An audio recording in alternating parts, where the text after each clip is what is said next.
So, Assalamu alaikum. This is your second chapter, which is named as the political science in community or political community.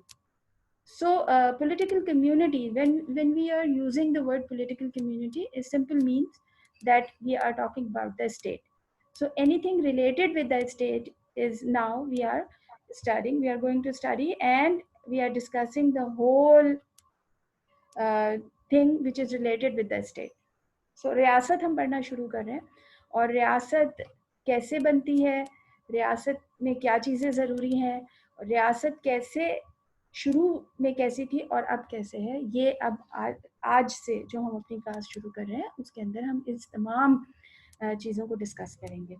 State या हम इसके लिए मुल्क का लफ्ज़ भी इस्तेमाल करते हैं. मुल्क जो है इसके लिए कुछ चीज़ें बुनियादी ज़रूरी होती हैं, लेकिन हम बिल्कुल बेसिक से स्टार्ट करेंगे. हमारे चैप्टर के नाम एलिमेंट्स एंड इट्स एवोल्यूशन है. So we are going to start with the basic understanding of state. So first we start with the definitions of the state. We know we are using the word state for a country. हम रियासत या मुल्क के लिए अंग्रेजी में या तो स्टेट का वर्ड यूज़ करते हैं या फिर हम यूज़ करते हैं कंट्री का वर्ड. लेकिन आपको बताना है कि इस यूनानी जो ग्रीक्स थे, वो शुरू में स्टेट का वर्ड यूज़ नहीं किया करते थे और ना ही उन्होंने यूज़ किया. वो रियासत के लिए पोलिस का वर्ड यूज़ किया करते थे. पोलिस का माने होते हैं शहर के या सिटी के.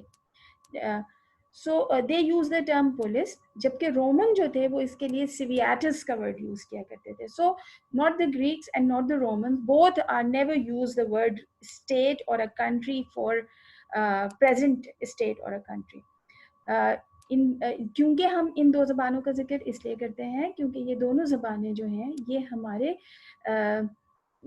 कदीम तरीन ज़बानें हैं, और इन जो भी हमें इल्म हासिल हुआ है, जो भी हमें तफसीलात पता चली हैं, वो सारी की सारी जो हैं वो हमें यूनानियों से और रोमियों के ज़रिए ही हासिल हुई हैं.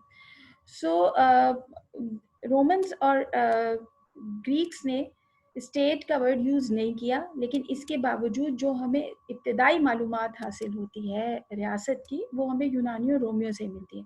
मतलब लफ्ज़ इस्तेमाल नहीं किया, मगर वो लोग जो हैं उन्होंने ही रियासतें बनाई. जो मॉडर्न स्टेट है, इसकी जो पहली ऑर्गेनाइज फॉर्म हमें मिलती है वो भी हमें ग्रीक से मिलती है. सो यूनानियों से मिलती है. सो निकोलो मैकियावेली वो पहले थिंकर थे जिन्होंने बाकायदा लफ्ज़ रियासत यानी स्टेट जो है वो 1523 में अपनी किताब प्रिंस में यूज़ किया. मगर जो इसकी पहली डेफिनेशन हमें मिलती है, प्रॉपर डेफिनेशन मिलती है, वो एरिस्टोटल की मिलती है. And Aristotle said that a union of families and villages having for its and a perfect and a self-sufficient life by which we mean a happy and honorable life. यानी अरस्तु ने भी रियासत का लफ्ज़ इस्तेमाल नहीं किया, पुलिस का लफ्ज़ इस्तेमाल नहीं किया, बल्कि उसने कहा कि यूनियन ऑफ फैमिलीज, यानी जब खानदानों के का एक मजमुआ एक जगह रहना शुरू कर देता है और उसके अंदर वो सेल्फ सफिशिएंट लेवल पर पहुंच जाता है और एक इज्जतदार जिंदगी गुजारता है, तो वो एक रियासत में रहता है. यानी रियासत का मतलब ये है कि लोगों का मजमुआ, इज्तिमा, और उस इज्तिमा के नतीजे में एक खुशहाल जिंदगी का हुसूल. ठीक. सो मैकियावेली वो पहला शख्स था जिसने स्टेट का वर्ड यूज़ किया, और अरस्तु वो पहले शख्स थे जिन्होंने बाकायदा तौर पर हमें रियासत की एक बिल्कुल इब्तदाई डेफिनेशन, इब्तदाई तारीफ फराहम की. अगर हम इसकी डेफिनेशन देखें तो हमें मुख्तलिफ लोगों ने मुख्तलिफ डेफिनेशन दी हैं. Number 1, doctor Woodrow Wilson said that state is a people organised for law within a definite territory. उन्होंने कहा ये लोगों का बुनियादी तौर पर एक मखसूस इलाके में कानून के मुताबिक ज़िंदगी गुजारना जो है रियासत है. दूसरी ब्लंट शिले जो है ये स्विस थिंकर थे, इन्होंने कहा कि जी the state is a political organised people of a definite territory, यानी सियासी तौर पर मुनज़्ज़म ऐसे लोग जो एक मखसूस इलाके में रहते हों वो रियासत बन जाते हैं. नेक्स्ट हमें जो ज़रा बेहतर और हम समझते हैं कि शायद सबसे बेहतर डेफिनेशन इनकी है डॉक्टर गार्नर की. Doctor Garner said that state in regarded by many as the best definition इनकी मानी जाती है. The state as a concept of political science and public law is a community of person more or less numerous permanently occupying a definite portion of a territory independent or merely so of external control and possessing an organized government to which greater body of inhabitant render habitual obedience. यानी सियासत और public law के मुताबिक रियासत अफराद का एक ऐसा इज्तिमा है जिसे गिना जा सकता हो, वो एक मखसूस इलाके के मुस्तकिल रिहायशी हों और खुद मुख्तार और बैरूनी दबाव से आज़ाद हुकूमत रखते हों, जिसकी वहाँ रहने वाली आबादी आदतन अताअत करते हों. यानी अगर हम इस तारीफ को मुख्तलिफ हिस्सों में तकसीम कर लें तो हमें रियासत के 4 बुनियादी अनासर नज़र आते हैं. यानी जो अगर हम इसका पहला पोर्शन ले लें जो ये है कि रियासत अफराद का एक ऐसा इज्तिमा है जिसे गिना जा सकता हो, यानी आबादी और ऐसी आबादी जिसे गिना जा सकता हो. यानी ऐसी आबादी ना हो कि जो अनगिनत हो और हमें पता ही ना हो, ऐसी आबादी हो जिसे हम गिन सकते हो. नंबर 2, वो एक मखसूस इलाके में रहते हो, पूरी दुनिया में फैले हुए ना हो और वो उस मखसूस इलाके पर हुकूमत करते हैं और वो हुकूमत बाहर के दबाव से, ना सिर्फ आज़ाद हो बाहर के दबाव से, और जो अंदर के रहने वाले लोग हैं वो उसकी आदतन अताअत करते हो, यानी वो उसको सुप्रीम मानते हो. इट मीन्स एक्सटर्नल सॉवरन भी हो और इंटरनली भी, डोमेस्टिकली भी सॉवरन हो. So for that definition, we get the 4 basic elements of the state. Number 1, जैसे हमने कहा कि पॉपुलेशन समझ लीजिए किसी भी स्टेट का एक बेसिक एलिमेंट है, क्योंकि अगर पॉपुलेशन होगी तो ही रियासत बन सकती है और अगर पॉपुलेशन ना हो तो रियासत का कोई वजूद मौजूद नहीं हो सकता. इसकी एग्जाम्पल हम ये दे सकते हैं कि हम जानते हैं कि दुनिया में बहुत सारे ऐसे इलाके मौजूद हैं जो इलाका मौजूद है मगर उसमें कोई आबादी नहीं है और आबादी ना होने की वजह से वो रियासत नहीं कहलाते. फॉर एग्जांपल साउथ पोल और फॉर एग्जांपल नॉर्थ पोल. अगर हम नॉर्थ पोल को देखें, यानी जो अंटार्कटिका कहते हैं या आर्कटिक प्लेस कहते हैं, उन दोनों जगहों में अगर आप देखेंगे तो वो ज़मीन का एक बहुत बड़ा पोर्शन है जिसपे बर्फ जमी हुई है, लेकिन वहाँ कोई आबादी नहीं है, लिहाजा उसे कभी कोई मुल्क नहीं कहा जाता.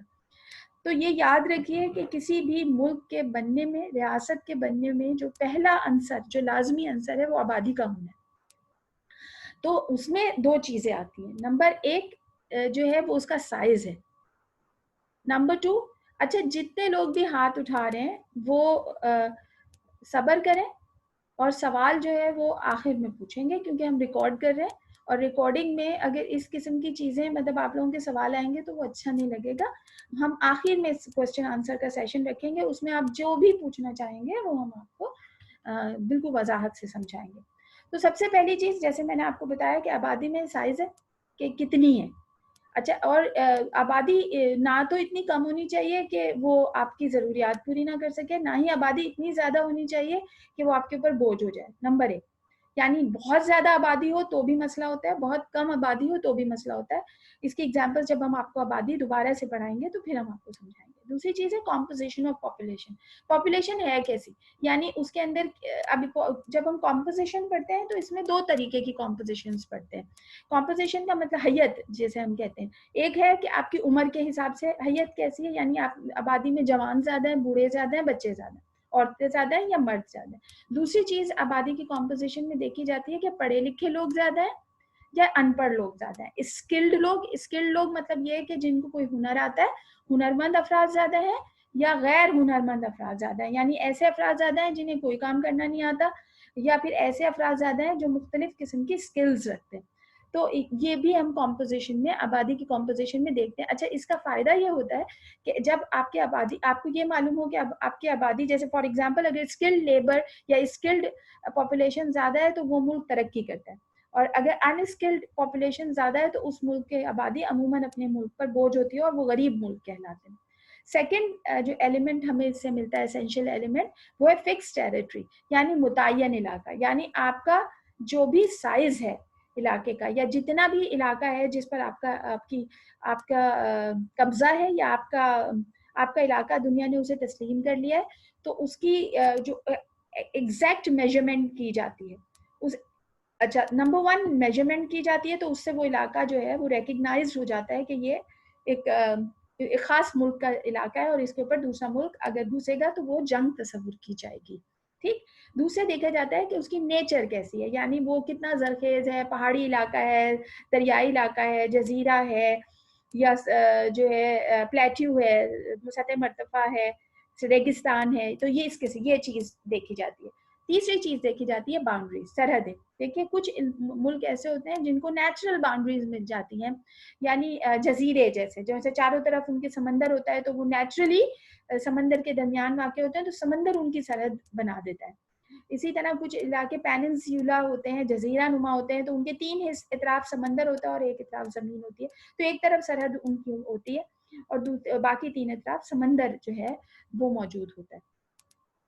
तीसरी चीज जो है वो हम देखते हैं कि कुछ मुल्क जो हैं वो आबादी, वो इलाके, जमीनी इलाके के दरमियान ही होते हैं, तो उनमें देखा जाता है कि उनकी सरहदें पहाड़ों, अगर पहाड़ हैं 2 मुल्कों के दरमियान तो पहाड़ नेचुरल बाउंड्री बन जाती है, लेकिन अगर नहीं है तो फिर आपको बाउंड्रीज बनानी पड़ती हैं, जैसे इंडिया और पाकिस्तान के दरमियान बाउंड्रीज है जो जमीनी इलाका है, जैसे पंजाब के अंदर आप जाते हैं, वाघा बॉर्डर आपने नाम सुना होगा, तो वो सरहद है।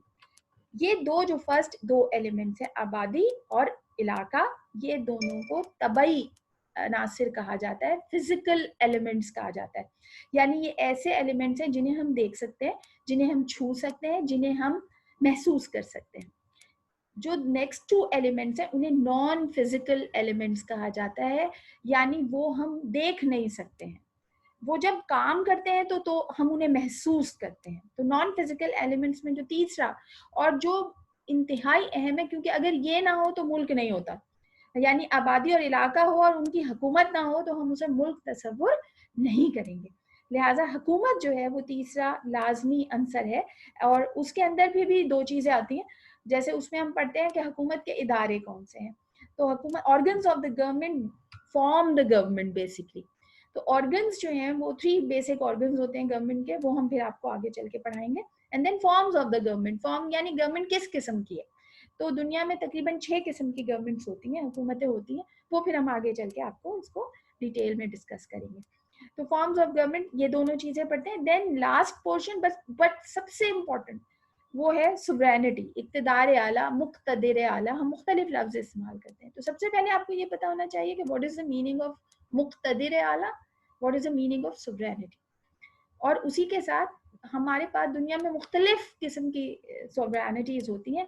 जैसे हम मुसलमान हैं, हम कहते हैं कि सोवरेनिटी बिलोंग्स टू द अल्लाह, यानी सिर्फ खुदा के पास ही इक़्तिदार आला है, लेकिन खुदा ने अपना इक़्तिदार आला इंसानों को दिया है ताकि वो इस दुनिया में ज़िंदगी गुजार सके।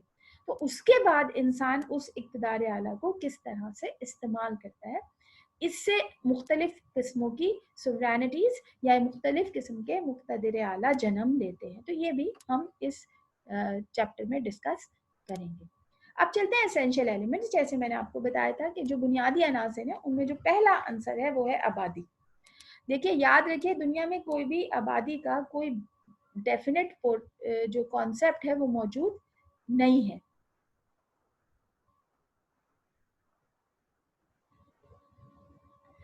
अगर किसी को मेरी आवाज़ नहीं आ रही है तो वो प्लीज़ मेहरबानी करे वो अपना स्पीकर चेक कर ले, उसने म्यूट किया हुआ होगा, तो वो उससे मैं चेक कर लेती हूँ अपना भी।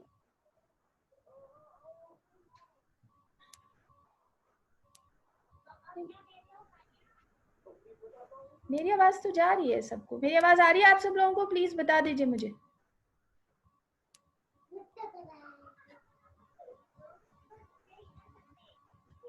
ओके, आ रही है बेटा। सन्या, आप अपना अपना स्पीकर चेक कर लीजिए, आपके उसमें प्रॉब्लम होगा, ठीक है?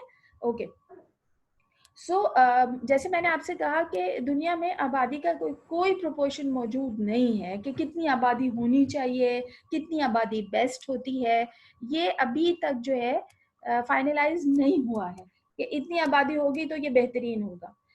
इनिशियली जब प्लेटो ने, अफलातून ने आबादी का जो है डेफिनेशन या आबादी की तादाद के हवाले से बताया, तो उन्होंने तो बहुत ही कम आबादी बताई थी, और वो तकरीबन 4050 लोगों की आबादी कहा था अफलातून ने।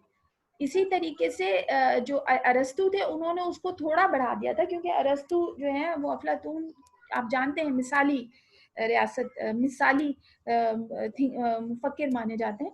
उनके मुकाबले में जो अरस्तु थे उन्होंने उसकी आबादी थोड़ी सी बढ़ाई थी। अच्छा, ये बात आप दिमाग में रखिए कि चाहे अफलातून हो चाहे अरस्तु हो, दोनों ही ओके।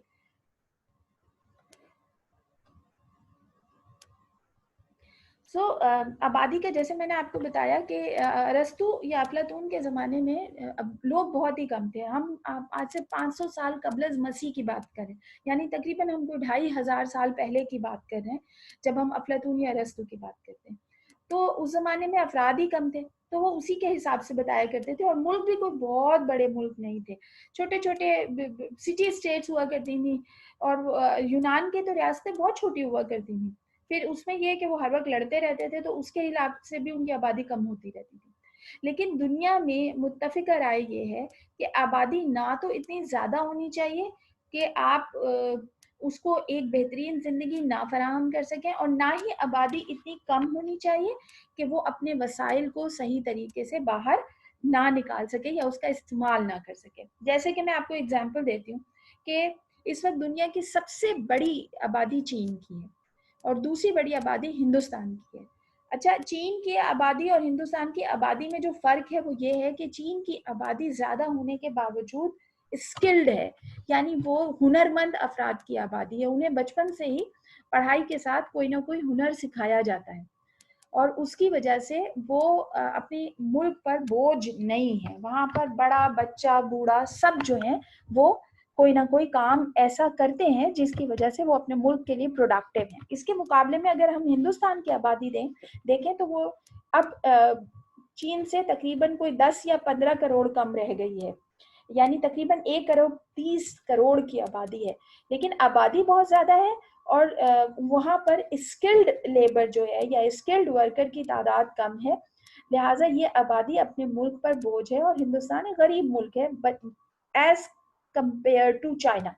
इसी तरह अगर हम कम आबादी के एग्जाम्पल लें, जैसे मैंने बड़ी आबादी बता दिया आपको कि अगर वो स्किल्ड है तो मतलब काम कर सकते हैं, हुनरमंद लोग हैं, तो ऐसी आबादी जो है वो अपने मुल्क के लिए बोझ नहीं होती है, वो अपने मुल्क के लिए काम कर सकती है।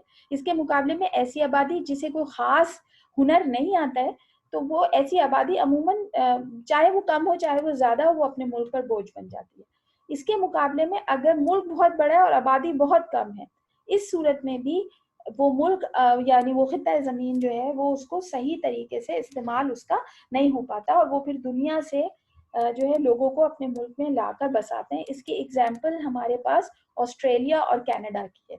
एक ज़माने में ऑस्ट्रेलिया और कनाडा की जो शहरियत है वो ज़मीन के साथ मिला करती थी, यानी कुछ एकड़ ज़मीन भी देते थे वो लोगों को शहरियत के साथ, सिटीजनशिप के साथ। आजकल के ज़माने की बात नहीं कर रहे हम, कम से कम आज से 25 साल 30 साल पहले की बात कर रहे हैं, जब के लोगों को न सिर्फ ये कि वो अट्रैक्ट करने के लिए, उनको अपने मुल्क बुलाने के लिए, न सिर्फ ये कि वो उन्हें बहुत आराम से जो है वहाँ का इमिग्रेशन किया करते थे, बल्कि उसके साथ उन्हें ज़मीन दिया करते थे, और अगर वो ज़मीन को काम के लिए इस्तेमाल कर पाते थे तो वो ज़मीन उनकी हो जाया करती थी। तो इससे अंदाज़ा लगाइए कि आबादी इतनी कम है, मुल्क इतना बड़ा है, और इसकी अभी भी जो प्रेजेंट एग्जाम्पल है वो हमारे पास रशिया की है। रशिया दुनिया का सबसे बड़ा, ज़मीन के हिसाब से दुनिया का सबसे बड़ा मुल्क है, लेकिन उसकी आबादी के हिसाब से जो है उसका तकरीबन 75% इलाका जो है वो खाली पड़ा है, और वहाँ पे कोई आबादी मौजूद नहीं है। तो ऐसा भी नहीं होना चाहिए कि आबादी इतनी कम हो कि वो ज़मीन को सही से इस्तेमाल ना कर सकें, और ना ही इतनी ज़्यादा हो कि लोगों के खाने के लाले पड़ जाएं और उनको वो खाने को ना मिले। सो आबादी का अगर एक अच्छी आबादी का हम तयन करें तो आबादी की तादाद ना तो बहुत ज़्यादा हो ना बहुत कम हो। दूसरा ये कि आबादी में जो अफराद मौजूद हों वो न सिर्फ तालीम याफ्ता हों बल्कि तालीम याफ्ता होने के साथ साथ उनके पास कोई ना कोई हुनर भी मौजूद हो। देखिए आप लोग जो हैं जो इस वक्त ये लेक्चर ले रहे हैं वो इस मुल्क की प्रिविलेज क्लास है। वो इसलिए प्रिविलेज क्लास है क्योंकि ये मौका इस पूरे पाकिस्तान की आबादी को नहीं मिल रहा कि वो यूनिवर्सिटी की एजुकेशन तक पहुंच सके। तो हर कोई यूनिवर्सिटी तक नहीं पहुंच पाएगा, लिहाजा इसका मतलब क्या होगा, वो आला तालीम हासिल नहीं कर सकता। तो अगर वो आला तालीम हासिल नहीं कर सकता तो फिर उसका ये फर्ज बनता है कि वो कोई ना कोई हुनर सीखे, क्योंकि वो हुनर सीखेगा तो उससे न सिर्फ ये कि वो अपनी जिंदगी को बेहतर कर सकता है बल्कि वो उस मुल्क का कारामद शहरी बन सकता है और खुद भी अपनी जिंदगी भी अच्छी गुजार सकता है और मुल्क के लिए भी बोझ नहीं होगा। इसके मुकाबले में ऐसे लोग जो ना पढ़ते हैं ना ही कोई हुनर सीखते हैं, तो आपने देखा है कि वो लोग फिर और जॉब्स करते हैं या फिर वो हम उन्हें भिखारी भी देखते हैं कि वो भीख मांग रहे होते हैं। और कुछ लोग तो हमें सामने नजर आते हैं मगर बेशुमार लोग ऐसे हैं जो हमारी नजरों के सामने मौजूद नहीं होते हैं। तो ऐसे लोगों के लिए भी ये एलिमेंट जो है वो बहुत ही इम्पोर्टेंट है समझने के लिए। तो हमने आपको जैसे कहा, मुझे एक सवाल भी किसी ने भेजा कि हमने तो सुना है कम आबादी होनी चाहिए। कम आबादी का मतलब ये नहीं है कि आपकी आबादी आपके जमीन के एतबार से भी कम हो। आबादी कम होने का मतलब ये है कि आपके वसाइल जो हैं वो 2 बच्चे पालने के हैं और आपके घर में 6 बच्चे हैं, तो आप 4 बच्चों को क्या खिलाएंगे क्या पिलाएंगे। इसका मतलब ये है कि जो आप 6 के 6 बच्चों को ना अच्छी तालीम दे सकेंगे, ना अच्छी खुराक दे सकेंगे, ना उन्हें अच्छी तरबियत कर सकेंगे। तो इसके लिए कहा जाता है कि आप अपनी चादर के मुताबिक पैर फैलाएं, यानी जितने आपकी क्या कहेंगे, जितना जिनकी कफील आप बन सकते हैं उतने के ही कफील बनिए और जिंदगी को सोच समझ के गुजारिए। ये जानवरों की तरीके की जिंदगी नहीं है कि बस जैसे गुजर रहा है, जब मिलेगा तो खा लेंगे, पलेगा, सर छुपाने के लिए जगह मिलेगी तो रह लेंगे। हम अशरफुल मखलूकात हैं। अल्लाह ने हमें सबसे बेहतर मखलूक बनाकर पैदा किया है। इसका मतलब ये है कि हमें अकल दी है, शऊर दी है, समझ दी है और उसके मुताबिक जिंदगी गुजारने का जो है हमें गुजारनी चाहिए और अपने आप को कमतर नहीं समझना चाहिए। हर इंसान अल्लाह की नज़र में बराबर है क्योंकि अल्लाह ने हर इंसान को अशरफुल मखलूकात बनाया है। किसी समझदार अक्लमंद को अशरफुल मखलूकात नहीं बनाया। हम सब बिला शिरकत गैर सब अशरफुल मखलूकात हैं। अब हम पर छोड़ दिया है कि हम अपनी अपनी उस स्टेटस को हकीकतन इस्तेमाल करते हैं या नहीं करते हैं, ये हम पर है। तो जो लोग ये कहते हैं कि हम कुछ नहीं कर सकते, वो अपने आप से भी झूठ बोल रहे हैं और इस दुनिया के ऊपर भी जुल्म कर रहे हैं और अपने ऊपर भी जुल्म कर रहे हैं। नेक्स्ट हम आते हैं टेरिटरी, इलाका।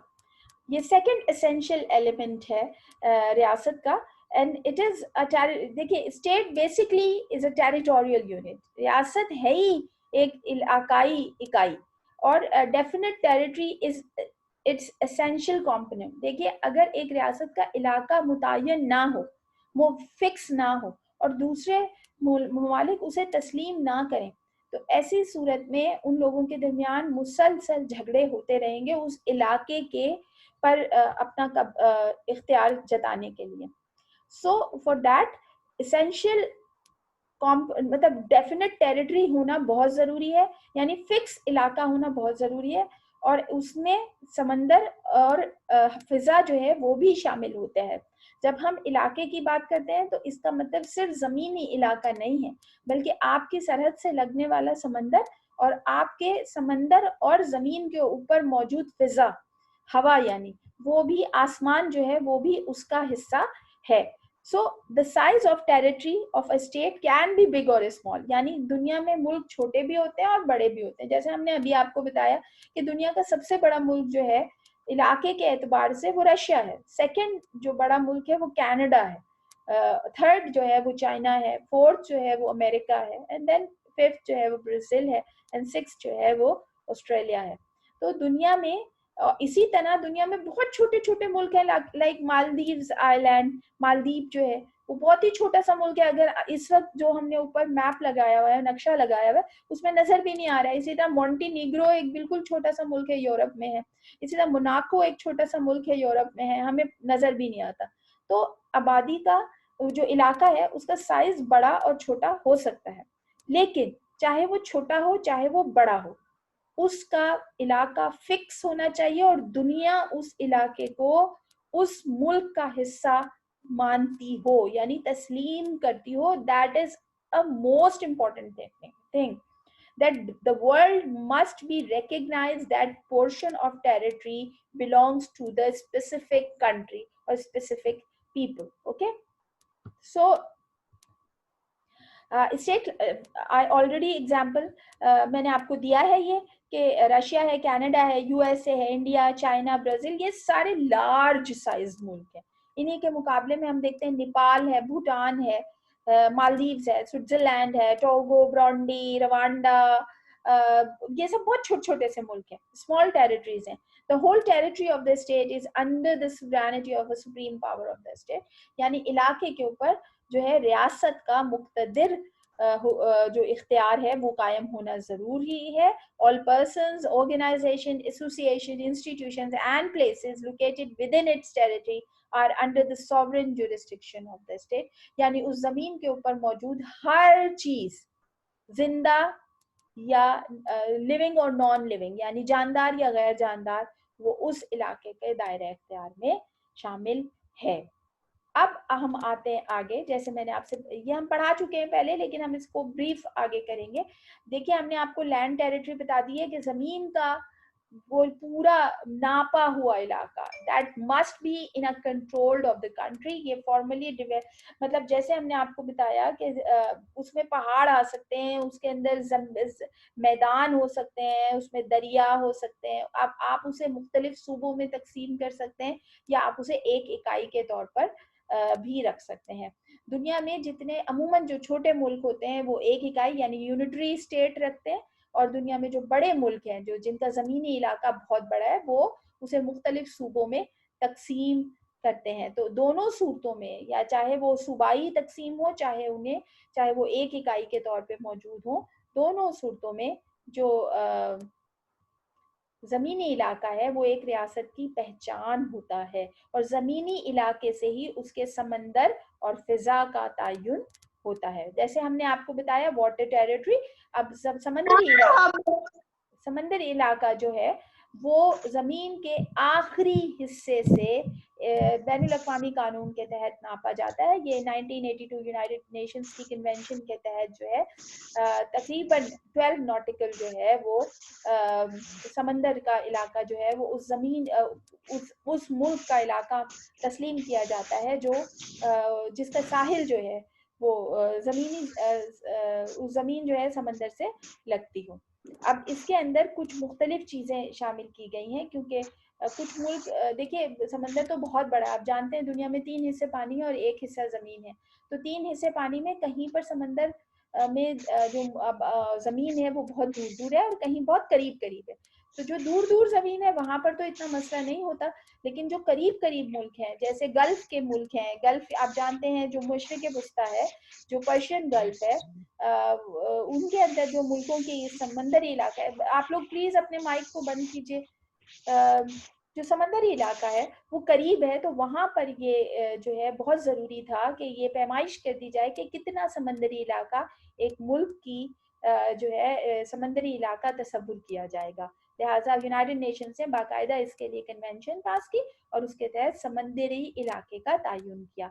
अब इसके अंदर ये तस्वीर मौजूद है. इसके अंदर जो समंदरी इलाका है उसे 3 हिस्सों में तकसीम किया गया है. एक जो है वो टेरिटोरियल वाटर्स कहलाते हैं, फिर जो है वो एक्सक्लूसिव इकोनॉमिक जोन कहलाता है, फिर वो कंटेजियस जोन कहलाता है, एंड देन जो है एक्सक्लूसिव इकोनॉमिक जोन कहलाता है. एक्सक्लूसिव इकोनॉमिक जोन जो है उसके अंदर वो मुल्क किसी भी किस्म की ज़मीनी खुदाई यानी समंदर के अंदर किसी भी किस्म का तरक्याती काम नहीं कर सकता. उसे सिर्फ तिजारती मकासद के लिए यानी जहाज़ों के आने जाने के लिए इस्तेमाल किया जाता है, और उसके आगे का जो इलाका है वो इंटरनेशनल वाटर कहलाया जाता है, जिसके अंदर किसी भी किस्म की इजाज़त लेना ज़रूरी नहीं है. लेकिन टेरिटोरियल वाटर और कंटेजियस जो जोन है, इन दोनों इलाकों को जो है वो उस मुल्क की ख़ास जो है तहवील माना जाता है, और उसके अंदर जो है वो किसी भी किस्म की खुदाई कर सकते हैं, उसमें तामीरात कर सकते हैं, उसके अंदर अपने जो है जेटीज बना सकते हैं। तो इन इलाकों में, यानी ये जो दो जोन्स हैं, कंटेजियस जोन और टेरिटोरियल वाटर जो है, इसके अंदर वो इस किस्म की तमाम जो है सरगर्मी कर सकते हैं। लेकिन जो इकोनॉमिक जोन है वो सिर्फ और सिर्फ जहाज़ों की आमदोरफ्त के लिए, तिजारती आमदोरफ्त के लिए इस्तेमाल किया जाता है। अब आ जाते हैं फ़ज़ाई इलाका। तो समंदर और ज़मीन के ऊपर का जितना भी फ़ज़ाई इलाका है वो एक मुल्क की जो है वो इलाका माना जाता है, और इसके अंदर उसको 5 हिस्सों में तकसीम किया गया है, class A, B, C, D और ई। और ये जो कंट्रोल के हिसाब से तकसीम किया गया है कि कितना स्ट्रिक्ट कंट्रोल होता है और कितना वो कंट्रोल आहिस्ता आहिस्ता जो है वो लीनियंट होता चला जाता है। तो इस कंट्रोल के हिसाब से, जैसे मैंने आपको बताया, जो सबसे पहला इलाका है वो जो है उसको जनरली 18,000 फीट बुलंद जो फजा है जमीन के ऊपर, वो एयर स्पेस कहलाता है। और उसके ऊपर की जो स्पेस है वो फ्री स्पेस कहलाता है, और उसके ऊपर जो है जहाज बगैर किसी मुल्क की इजाज़त के आ जा सकते हैं। लेकिन 18,000 फीट से के अंदर अगर कोई जहाज गुजरेगा तो वो उसके उस मुल्क से इजाज़त लेकर ही उसको इस्तेमाल कर सकता है, अदरवाइज वो इस्तेमाल नहीं कर सकता। उसके बाद का जो इलाका है वो सिर्फ हमने आपको समझाने के लिए भेजा है कि कितना किस जगह पर इस्तेमाल जो है वो कम या ज़्यादा होता है। इससे नीचे का जो इलाका है वो अमूमन इसलिए इस्तेमाल किया जाता है कि उसके अंदर अमूमन जहाज़ जो है वो न सिर्फ आते हैं और उस मुल्क में जो है थोड़ा स्टे करते हैं एंड देन आगे तशरीफ ले जाते हैं। ये हमने तस्वीरों से आपको वजाहत इसीलिए की है, इसको आप ज़रा ध्यान से पढ़िएगा, देखिएगा, और फिर जो अगर आपको कुछ समझ में ना आए तो फिर नेक्स्ट क्लास में इसके मुताबिक सवाल पूछिएगा। अब आ जाते हैं जो हमने शुरू नहीं किया था। बेसिकली हमने वहीं तक पढ़ाया था और उसको जो है उसके बाद क्लास कंटिन्यू नहीं रख सकते थे। जो थर्ड एलिमेंट है, बेसिकली यहाँ से जो एलिमेंट्स शुरू होते हैं वो नॉन फिजिकल एलिमेंट शुरू होते हैं, यानी वो एलिमेंट्स, वो अनासिर जो हमें नजर नहीं आते हैं उस वक्त तक, जब तक कि वो काम ना करें। जब वो काम करना शुरू करते हैं तो हमें पता चलता है कि हाँ भाई, जैसे हुकूमत है। देखिए हुकूमत का होने का हमें कैसे पता चलता है? जब हुकूमत हमें सहूलत फराहम करती है। अगर आपका रोड टूटा हुआ है, आपके पास अस्पताल मौजूद नहीं है, आपका इलाका गंदा पड़ा हुआ है, आपके पास स्कूल नहीं है, आपको कोई ऐसी रोजगार मैसर नहीं आ रहा जिसके जरिए आप अपने आप को बेहतर कर सकें, तो आप कैसी जगह पर रह रहे हैं? जहाँ पर हुकूमत मौजूद, इसका मतलब हुकूमत काम ही नहीं कर रही। और इसी के मुकाबले में अगर आप देखें कि जहाँ पर हुकूमतें काम करती हैं वहाँ पर हर चीज़ आपको इन लोगों की ज़िंदगी बेहतर नज़र आती है। तो इसीलिए इसे कहा जाता है कि it's an element which only appear when they are in a movement, जब वो काम कर रहे होते हैं। जैसे अभी ये थोड़ी देर से पहले आपने देखा होगा कि जब कोरोना का शोर हुआ तो अचानक हमें सिंध गवर्नमेंट नजर आई काम करती हुई। तो जब उन्होंने काम किया तो पता चला, ओहो अच्छा, सिंध में गवर्नमेंट है मौजूद भाई, हम तो समझते थे है ही नहीं, क्योंकि कुछ का होता ही नहीं था, हमारे रोड टूटे हुए थे, हम वैसे ही मुसीबतों से गुजर के आया करते थे। सो गवर्नमेंट को इसीलिए नॉन फिजिकल एलिमेंट कहा जाता है, क्योंकि गवर्नमेंट जब तक काम ना करे उस वक्त तक गवर्नमेंट का वजूद होता नहीं है असल में, बेशक वो मौजूद हो। सो गवर्नमेंट, अच्छा गवर्नमेंट एक ऐसी चीज है, समझ लीजिए कि आप किसी को अपना सरबराह मुंतखब करें। जब आप अपना सरबराह किसी को मुंतखब करते हैं तो आप एक सियासी सरगर्मी करते हैं। इसीलिए जब हम हुकूमत बनाते हैं तो हम सियासी मुआशरा कहलाते हैं, we called as a political society. आप अगर कहीं पोलिटिकल सोसाइटी का लफ्ज सुने तो इसका सीधा सीधा मतलब ये है कि आप एक मुल्क के अंदर रहते हैं या आप किसी मुल्क के बारे में बात कर रहे हैं। So government is the third essential element of the state. The state exercise it's sovereign power through it's government. यानी अगर एक हुकूमत के पास इख्तियार है तो वो इख्तियार, या लोगों के पास इख्तियार है तो वो उसे हुकूमत करके ही इस्तेमाल करते हैं। इट इज़ द एजेंट और the working agency of the state. यानी रियासत जो है वो इस इदारे के जरिए अपने आप को लोगों के सामने पेश करती है। Sovereignty belongs to the state, the government only uses it on behalf of the state. यानी हुकूमत जो है, रियासत जो है वो असल में मुक्तदिर होती है, लेकिन उस मुक्तदिर इख्तियार का इस्तेमाल हुकूमत के जरिए किया जाता है। अब आ जाते हैं कि वो जो हमने शुरू में आपसे कहा था कि एलिमेंट्स है। अभी हमारा टाइम खत्म हो जाएगा तो हम उसके बाद दोबारा लॉग इन होंगे, ठीक है। लेस देन 1 मिनट रह गया तो वो करेंगे। Organs of the government important है। गवर्नमेंट अगर काम करेगी तो वो इन 3 एलिमेंट्स के जरिए ही करेगी, इन 3 ऑर्गन्स के जरिए ही करेगी। दुनिया में किसी भी किस्म की हुकूमत हो, इदारे 3 ही होते हैं, और वो 3 इदारे हमारे सामने हैं। नंबर 1 इज, इंग्लिश में हम उसे लेजिस्लेचर कहते हैं और उर्दू में उसे मुकन्नना कहते हैं। देन हम उसे एग्जीक्यूटिव